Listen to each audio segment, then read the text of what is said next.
Radio Grand Lac. La radio d'Aix-les-Bains, du lac du Bourget et du territoire Grand Lac. 11h01, bonjour à toutes et à tous, nous sommes toujours en direct, c'est Radio Grand Lac, radiograndlac.com, très prochainement le 92 points. On vous le dit, mais vous verrez que ça arrive très vite. Bonjour Sandra. Bonjour Jean-Pierre, comment vas-tu ? Écoute, moi ça va bien parce qu'on a encore une bonne nouvelle ce matin. Ah oui, et puis non seulement on a une bonne nouvelle, mais en plus on a un rayon de soleil littéralement dans le studio, quoi. Vraiment, elle a un sourire phénoménal. Elle est là, en chair et en os. Elle a une présence, un charisme dans notre studio. Mais par contre, elle n'a pas mis sa veste je peux la mettre. panthère. Non, je... Rob, tu me diras, ça se voit pas, mais... T'envoies du lourd quand tu l'as. Écoute, je la remettrai volontiers. Bonjour à tous. Laura Campisano qui est avec nous. Bonjour à tous et merci à Laura tous d'être à Campisano l'écoute. qui est journaliste au Petit Reporter. Tout à Reporter. fait. Et qui rejoint notre équipe de bénévoles, donc notre grille de programme s'enrichit à nouveau. Et on est vraiment content parce qu'on accueille, que ce soit hier. Moi, je suis pas contente, je suis heureuse que Laura nous rejoigne. Vraiment, mais c'est le aussi, mot. en plus, Que ce soit hier Sébastien ou ce matin Laura, on a quand même des gens qui ont un énorme talent, qui ont une gentillesse énorme et des grandes valeurs, et on est vraiment content que vous soyez avec nous sur Radio Grand Lac. Alors, Laura va nous présenter une chronique 2 jeudis par mois, de 11h à 11h30. 30 minutes à l'endroit. Moi, j'attends avec impatience ces 30 minutes à l'envers. Ça me surprend pas. J'en étais sûre. Quand j'ai sorti le titre, je me doutais bien que j'allais avoir... Alors, j'ai attendu un peu, et j'avoue que tu as mis un peu de temps, Jean-Pierre, à répondre à cette... Oui, voilà, c'est ça. Pourtant, ça réveille n'importe qui. 30 minutes à l'endroit, tu sens tout de suite qu'il y a un truc. Et oui, effectivement, ça se rappelle 30 minutes à l'endroit, parce qu'il y a beaucoup d'idées reçues sur le droit, et je trouve que c'est intéressant de les remettre dans le bon sens. Tout à fait. Très bon titre, Laura. Le droit, c'est quand même quelque chose qui m'a accompagnée pendant au moins 15 ans de ma vie. Oui, puisque tu as été avocate, Laura, au barreau de Lille. Tout à fait, au barreau de Lille, que je salue, parce que j'espère quand même qu'il y en a quelques-uns qui m'écoutent. Alors, est-ce que tu peux nous faire la voix du barreau de Lille? L'accent. Non, il n'y a pas d'accent dans le Nord. Pas du tout. Mais quand je plaidais, je n'avais pas d'accent. Pas du tout. Par contre, mais tu sais en faire des accents. Vous allez entendre ça dans ma chronique parce qu'aujourd'hui j'arbore, et je dois le dire, pour mon associé, parce que c'est quand même lui qui a eu l'idée, et c'est avec lui qu'on a cofondé le Petit Reporter. Jérôme Bois. Exactement, pour Jérôme Bois. Aujourd'hui, j'avais mis le t-shirt Dickeneck. Et que j'utiliserai d'ailleurs durant mon... Jérôme Bois qu'on salue, et qui aura peut-être bientôt une place, à Radio Grand Lac. Nous. Voilà, tout à fait. Alors là, il va être trop content s'il nous écoute. On pense à lui. Et d'ailleurs, pour rebondir sur Jérôme Bois, si je puis me permettre, Laura, tu es avec lui au Petit Reporter depuis combien de temps cette aventure a commencé? C'est une association? Comment vous fonctionnez? On a créé une association qui s'appelle Mango Média, qui d'abord on a créé le média, ensuite on a créé l'association.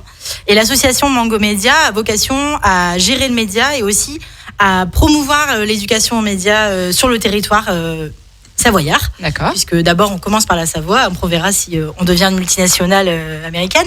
Mais pour l'instant on est là, et du coup on est super heureux, parce que même si ça fait 2 ans qu'on est bénévole comme vous, là on est encore sur des nouveaux projets qui devraient plus trop tarder. Donc pour la rentrée. Bien. Voilà. Présente-nous peut-être un petit peu, on va prendre un petit peu plus de temps ce matin. Justement, le Petit Reporter, en quoi ça consiste? Parce que nous, on connaît, mais peut-être que tous nos auditeurs ne connaissent pas. Créé en 2019, comme tu l'as dit. Premier article est sorti le 29 avril 2019.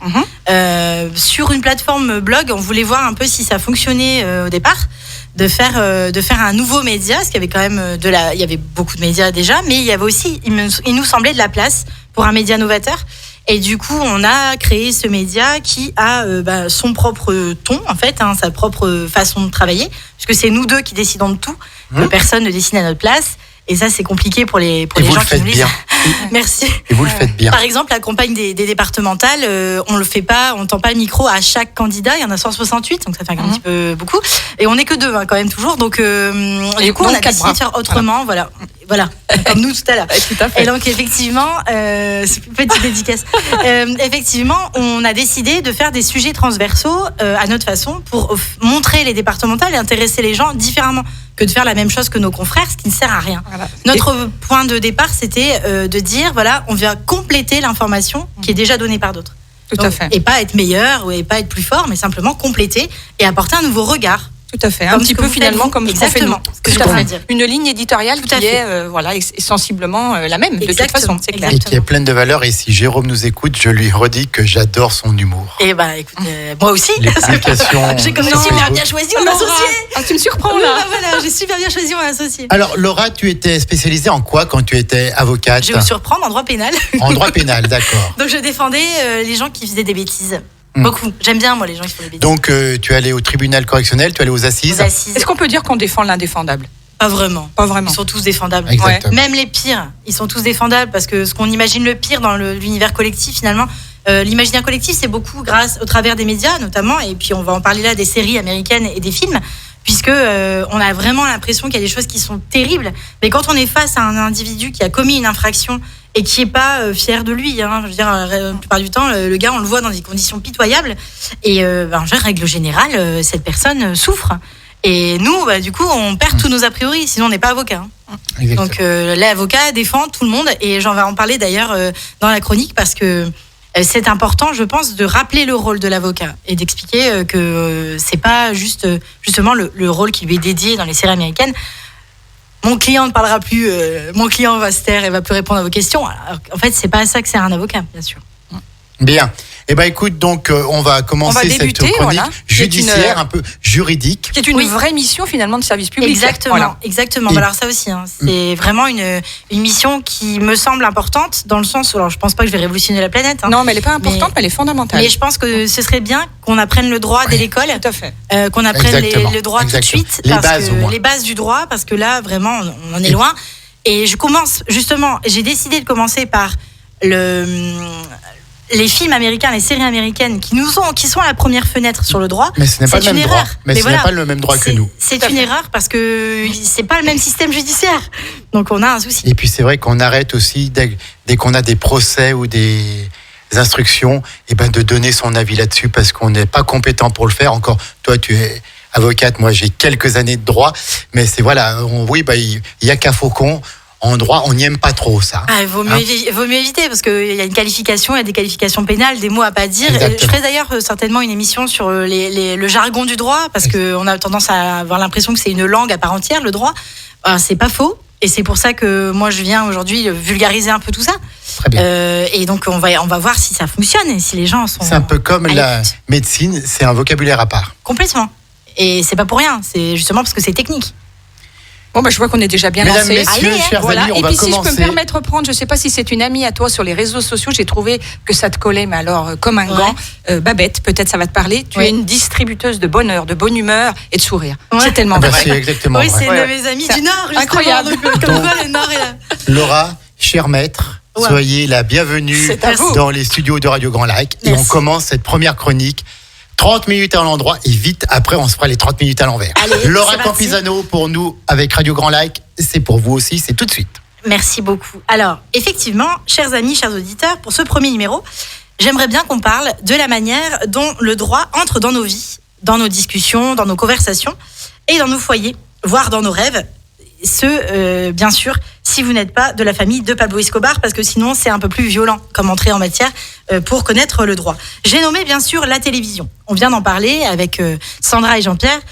Combien sommes-nous à avoir fait nos premiers pas au tribunal grâce à nos écrans? Moi-même, quand j'étais petite, ma première émission en rapport avec le droit, c'était Tribunal. Je ne sais pas si ça rappelle des souvenirs à certains. Sur la une le matin, avec Yves Vincent dans le rôle du juge. Voilà. Mais alors là aussi, c'était une hérésie parce que les divorces ne se passent pas à la barre d'un tribunal et encore moins un tribunal comme celui-là. Les divorces se passent en cabinet. Donc c'est vraiment encore autre chose, une spécificité du droit français.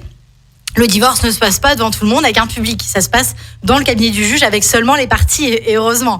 Parce que parfois, c'est pas... c'est quoi, pas piquer des hannetons? J'adore cette expression. Voilà. En tout cas, rappelez-vous que vous vous réveillez, pour la plupart, comme moi je l'ai fait également, à 3h du matin, par ce son mélodieux. Toum toum.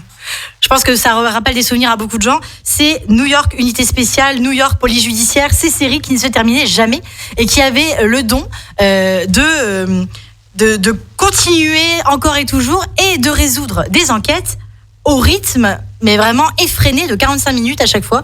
Alors, il y avait l'enquête, le problème, ils trouvaient le gars, ils le mettaient en prison. C'était exceptionnel. Donc on va voir que effectivement, c'est pas comme ça que ça se passe chez nous. Parce qu'au risque de vous étonner, tout ceci n'est pas applicable en France. Et j'entends d'ici votre déception. Rassurez-vous, nous allons dissiper ces malentendus. Parlons d'abord de cette phrase exceptionnelle qu'on entend dans tous les films américains. J'invoque le premier, j'invoque le 5e, j'invoque le 3e amendement. Non. Non, pas ici. Parce que déjà, il n'y a pas d'amendement chez nous. En tout cas, il y en a, mais c'est pas ça que ça veut dire. De quoi on parle ? Alors, Brian, de quoi parles-tu quand tu parles du 5e amendement ? Eh bien, ça veut dire que cette personne invoque l'obligation d'être reconnue coupable pour être condamnée. Ça fait partie du Bill of Rights et c'est vraiment typiquement américain. Ce que tout citoyen américain peut invoquer. Il y a d'autres articles qui sont arrivés après la guerre civile des États-Unis.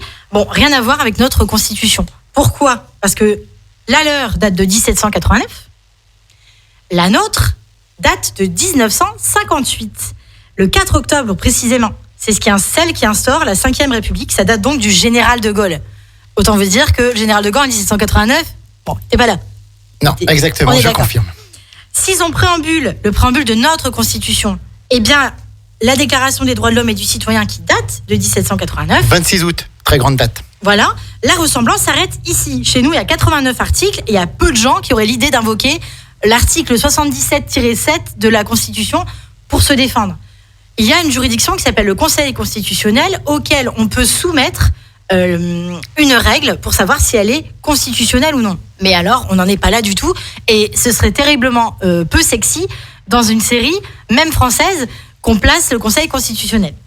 Donc, effectivement, quand vous êtes arrêté à la sortie du cube avec 6 grammes dans chaque bras, parce qu'on est en Savoie quand même, vous n'invoquerez pas la Constitution. Je peux me permettre de faire cette blague parce que je suis du Nord et que 99% des gens me disent « Oh, bah t'es du Nord, ça se comprend. » Mais en fait, pas du tout, ça n'a rien à voir, bien évidemment. Donc, déjà, la plupart du temps, les gens ont du mal à confondre les crimes et les délits sur les réseaux sociaux. Donc, imaginez, la Constitution, la loi, tout ça, c'est une nébuleuse pour la plupart des gens. Donc, on va éviter d'invoquer la Constitution à tort et à travers. Par contre, on va parler maintenant de la durée des enquêtes. Dans les séries américaines, je vous le disais, 45 minutes, c'est la durée moyenne entre l'arrestation, la recherche, l'arrestation. Ils se trompent de gars, ils trouvent quelqu'un d'autre, ils sont trompés sur les indices, et finalement, ils se rendent compte que la personne qu'ils cherchaient était bien cachée au fond d'une cave. Bref, tout ça, pour eux, ça prend 45 minutes avec l'audience comprise. Bon, nous, c'est pas possible. La plus courte des enquêtes, on va dire, pour parler schématiquement, c'est l'enquête de flagrance. Cette enquête, elle peut prendre 8 jours maximum. Et c'est bien évidemment une durée qui peut être prolongée de 8 jours. Et en fait, il y a aussi la comparution immédiate. La comparution immédiate, c'est en sortant de garde à vue, vous avez la personne qui va être déférée directement devant le procureur de la République pour l'envoyer devant un tribunal qui va le juger, soit tout de suite, soit plus tard, quand il décidera s'il a besoin d'un délai pour préparer sa défense. Donc, cette comparution immédiate, cette comparution immédiate, on me fait des signes, alors du coup, moi, je suis paumée. Cette comparution immédiate, en fait, c'est la façon de régler, on va dire, les difficultés, les enquêtes les plus rapides. C'est-à-dire celles où il n'y a pas de doute flagrant, notable, sur le déroulement des faits et où on va pouvoir juger l'affaire. Pour autant, parfois, c'est un petit peu plus compliqué. Bien sûr que les experts et New York Police Judiciaire vous ont fait croire le contraire et qu'on pouvait aller plus vite. Bien sûr que les délais d'audience en France sont un peu longs. Mais quand même, il faut que vous sachiez que, par exemple, le meurtre d'un enfant unijambiste portoricain par des narcotrafiquants mexicains, ça prend un peu plus de temps que 45 minutes en France. Tout à fait. Puis nous, c'est pour préserver aussi les droits de la défense. Mais je vais en parler justement. Tout à fait. Alors là, j'ai envie de dire, tout à fait Jean-Pierre. Tellement énorme. Il fallait que je la sorte. Il fallait la faire, celle-là. Merci beaucoup. C'est pour ça que je te provoque depuis un moment. Merci de me provoquer. Et donc, ça n'a rien à voir avec la lenteur de la procédure dont on nous parle trop souvent. Les affaires criminelles, déjà, pour reprendre mon exemple de l'enfant unijambiste qui a été tué par des narcotrafiquants, c'est une instruction criminelle. Ça va être ouvert par un juge d'instruction, donc ce n'est pas un tribunal correctionnel qui va juger cette affaire, à moins qu'elle soit correctionnalisée. Enfin, le meurtre d'un enfant, c'est peu probable. Et en plus, pour les délits, les enquêteurs ont besoin de vérifier, d'être sûrs, d'enquêter, de fouiller. Et heureusement, Pourquoi ? Parce qu'il faut être sûr que c'est bien Michal qui a volé l'orange du marchand. Hein, on veut vraiment être sûr que c'est bien Michal et pas Jean-Pascal. Rappelez-vous de Jean-Pascal, dans la saison 1 de la Star Academy, avait dit dans une chanson, quand même, des aveux qui jettent le trouble, avait dit dans une chanson, je suis un agitateur, je suis un provocateur, je suis un animal, my name is Jean-Pascal. Sont-ce des aveux ? Je ne sais pas. Mais en tout cas, le doute existe. Ce qui me permet de faire un arrêt au stand pour parler de présomption d'innocence. C'est pas un petit sujet, par ailleurs. La règle est la même pour tous et elle est très simple. Tout citoyen est présumé innocent. Tant qu'il n'est pas déclaré coupable. De manière définitive. De manière définitive. Donc, voilà. Donc ça veut dire que tant que l'appel n'est pas fini, tant que de dernier recours judiciaire n'est pas reconnu comme définitif, eh bien dans ces cas-là, on n'est pas encore totalement coupable aux yeux de la justice. Donc, tant qu'on n'a pas, un juge n'a pas décidé que Michal ou Jean-Pascal sont coupables, ils sont innocents. Et ce n'est pas, en théorie, à eux de le prouver. C'est au procureur. Alors bien sûr, sur Twitter, la présomption d'innocence dure 7 secondes. Un peu plus sur Facebook, 8 secondes. Mais il faut retenir que cette règle s'applique à tous les citoyens, même à ceux que vous n'aimez pas. Rappelez-vous, chers auditeurs, que vous n'êtes pas Batman. Vous n'avez aucune légitimité pour accuser quelqu'un, pour l'arrêter, dehors, sur Internet, par écrit. Si quelque chose vous semble punissable, saisissez la justice, appelez la police, mais ne faites pas justice vous-même. Je rappelle aussi qu'en France, le port d'armes n'est pas un droit constitutionnel. C'est pas les États-Unis, encore une fois. Les États-Unis, tout à fait. Voilà. Et ça, c'est très important parce que vous n'êtes pas Chuck Norris et vous n'êtes pas shérif au Texas. Et ça, je pense que c'est pas important de le rappeler. C'est pas une petite info parce qu'il y a vraiment des gens qui pensent qu'ils sont justiciers et ça, c'est excessivement énervant. Voilà, il fallait que je la fasse et c'était le bon moment pour la faire. Cet accent belge qui revient parfois. Ah non, mais je t'adore, Laura. Ah, mais écoute, c'est kiffe. tout à fait réciproque. Oh yeah. Mais tu vois, quand tu portes un t-shirt avec la tête de François Damien, je pense qu'à un moment donné, ça rentre dans tout. Alors, puisqu'on en parle, si vous recevez la visite de la police, du shérif, enfin en France, de la police, et qui vient pour une perquisition, je vous le demande, ne réclamez pas de mandat. Oui. Je note. Voilà. Et maintenant, vous allez devoir attendre 2 minutes parce qu'on va vous mettre de la musique pour que vous puissiez revenir après la pause musicale. Eh bien, écoute, il n'y a pas de souci, Laura, j'avais bien compris. On est reparti, Je sais toujours bien. à l'écoute de Radio Grand Lac. À tout de suite. Radio Grand Lac, la radio d'Aix-les-Bains, du lac du Bourget et du territoire Grand Lac. Alors, comme je vous le disais, les policiers en France n'ont pas besoin de mandat. Donc, c'est pas la peine de leur dire « Montrez-moi votre mandat pour pouvoir entrer chez vous ». Ça sert à rien parce que ça n'existe pas. C'est pas comme ça que ça se passe. S'ils arrivent entre 6h et 21h, et sauf si c'est un flagrant délit de prostitution, trafic de stupéfiants ou bande organisée, auquel cas, là, ils sont munis d'une commission rogatoire qui est signée par un juge d'instruction, là, bon, ils rentrent, ils n'ont pas besoin de votre avis. Mais sinon, ils peuvent entrer avec votre accord écrit. Bon, disons que si vous n'avez rien fait, vous n'avez pas trop de mal à dire oui, sinon vous prenez un avocat. Je pense que c'est une bonne idée. Avec une commission rogatoire, même sans votre accord et sans condition, en cas de flagrant délit, ils peuvent rentrer chez vous. Donc, la perquisition va se faire en votre présence, ou un de vos représentants, ou de 2 témoins, qui peuvent être Michal et Jean-Pascal, puisque vous avez suivi le début de l'histoire. Notez que si vous faites partie du cabinet Avocats et Associés sur France 2, bon là, la présence d'un juge d'instruction et du bâtonnier est obligatoire.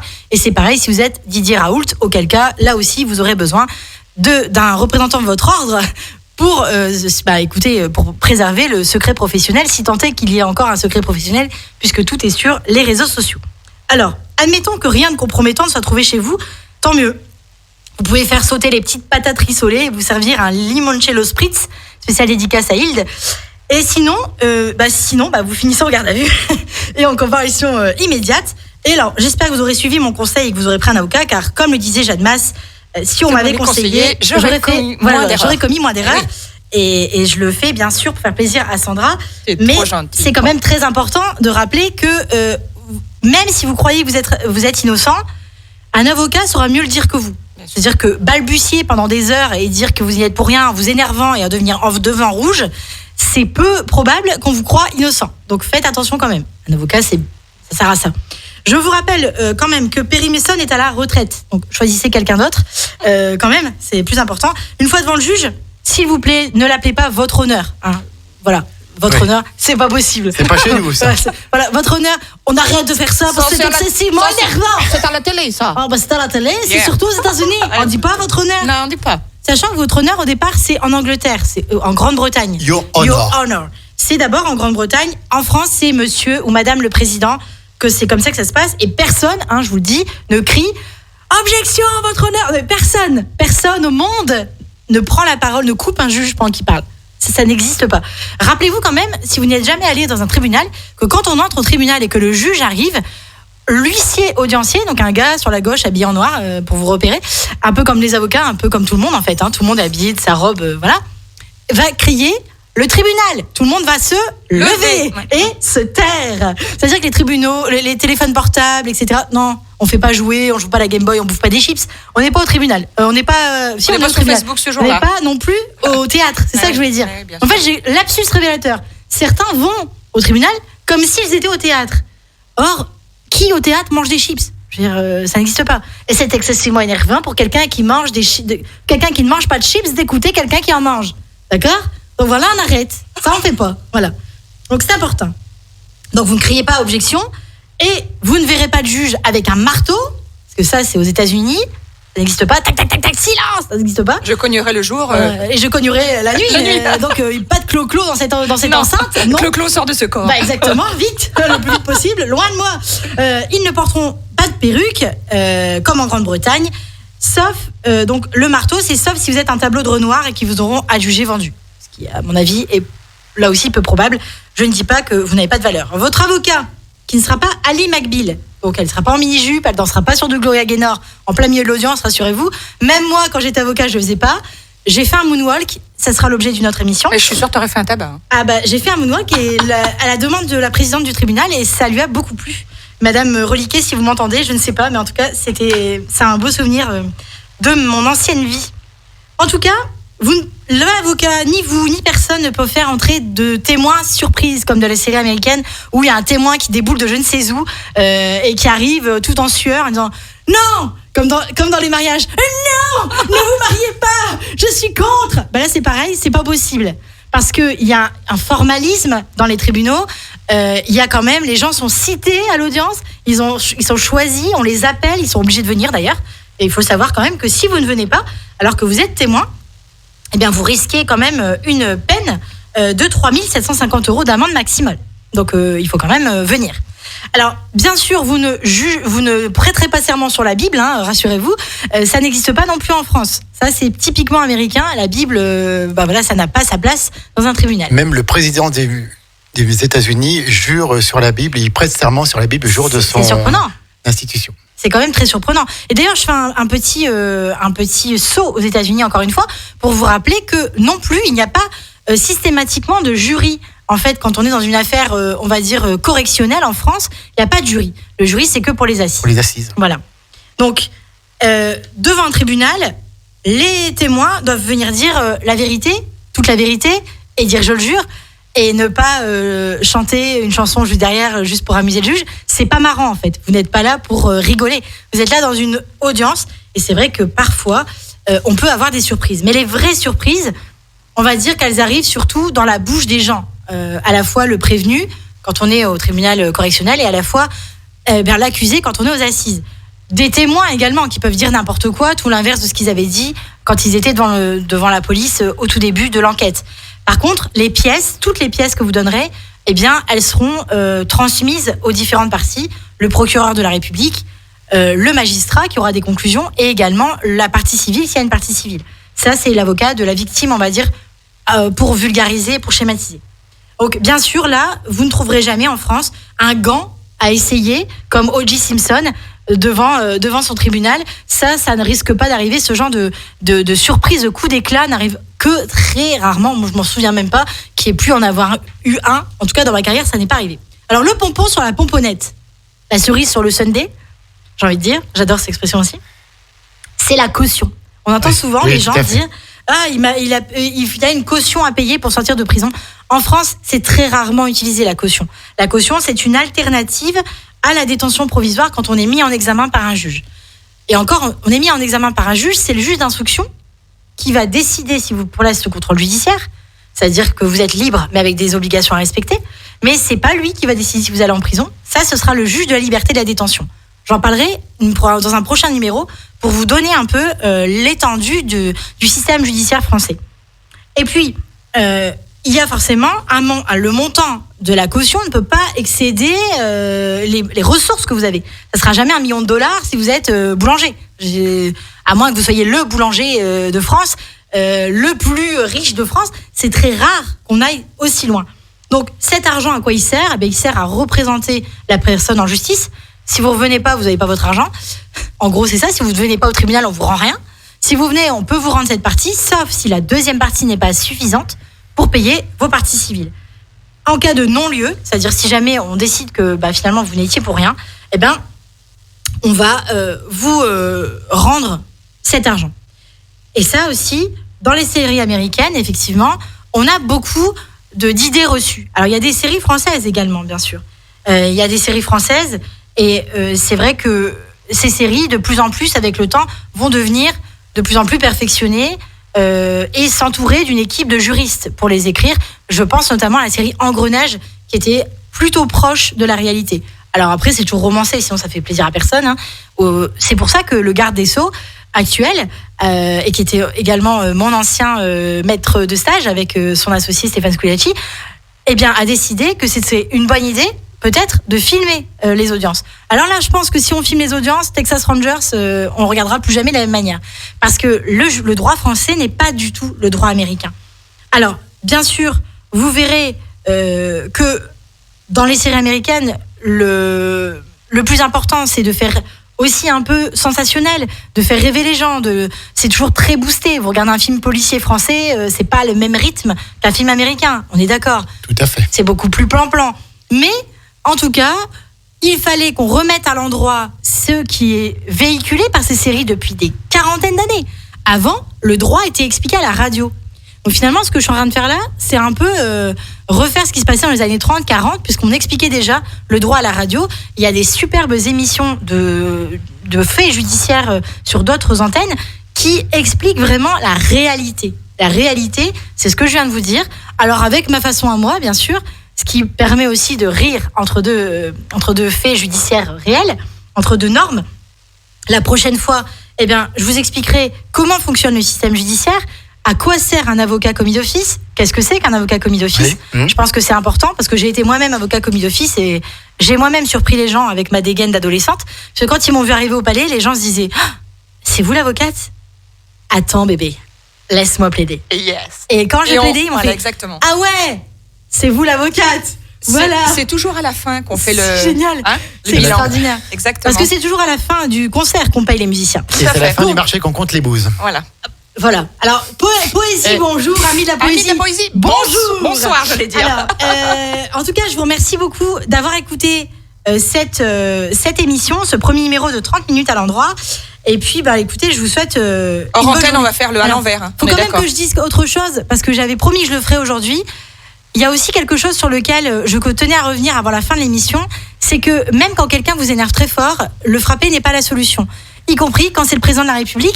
Et en fait, n'oubliez pas que le président de la République n'est pas votre voisin au PMU et que le frapper ne va pas encourir les mêmes conséquences. Juste petit détail de droit, mais ça me tenait à cœur de le dire parce que qu'on soit pour ou contre les gens, en fait, il y a même des gens, moi, qui m'énervent beaucoup. Hein, et moi donc voilà, des gens qui nous énervent énormément. Des noms. Ah non, je ne dirai pas les noms, présomption d'innocence. Mais par contre, ils m'énervent très fort. Et pour autant, je ne vais quand même pas poser ma main délicate. Et pourtant, c'est pas l'envie qui nous en manque. C'est ça, l'élastique est tendu. Hein. Voilà, je te dis pas. Je vous souhaite donc une bonne journée à l'écoute de Radio Grand Lac et merci.